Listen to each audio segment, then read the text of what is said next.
તરફથી મધુ શ્રીવાસ્તવનું નિવેદન સામે આવ્યું છે। તો હાલ મધુ શ્રીવાસ્તવને લઈને મહત્વના સમાચાર સામે આવ્યા છે, જેમાં ભાજપમાં અન્ય પક્ષોના લોકોની ભરતી, ત્યારે નવા લોકોને માન સન્માન આપવામાં આવે છે। ભાજપમાં નવા આવે તેમને સત્તા આપી દેવામાં આવે છે।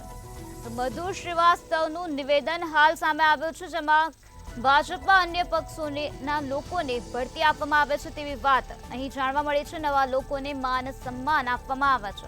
ભાજપમાં નવા લોકો આવે છે તેમને સત્તા આપી દેવામાં આવે છે તેવું નિવેદન મધુ શ્રીવાસ્તવે આપ્યું છે।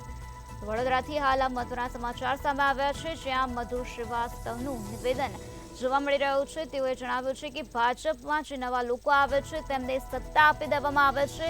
ભાજપમાં નવા લોકોને માન સન્માન આપવામાં આવે છે। ભાજપમાં અન્ય પક્ષોના લોકોની ભરતી કરવામાં આવે છે અને તે લોકોને માન સન્માન આપવામાં આવે છે। આ સાથે તેઓને સત્તા પણ આપી દેવામાં આવે છે।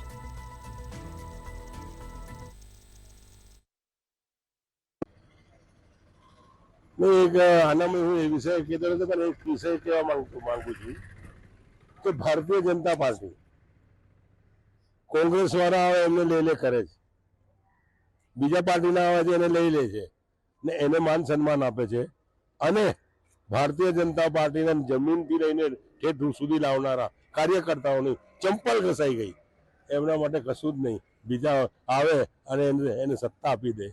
આ એક ખોટું કરી રહ્યા છે ભારતીય જનતા પાર્ટીના જે બી હોય, સંગઠનના હોય કે જે કંઈ બી હોય, આજે નહીં પણ ભવિષ્યમાં એમને બહુ મોટી તકલીફ પડવાની છે। એક સામટા આખો હર પહાડ તૂટશે ને તો સીધો ભાજપને 0 કરી દેશે અને ફેર કોંગ્રેસમાં આવી જશે।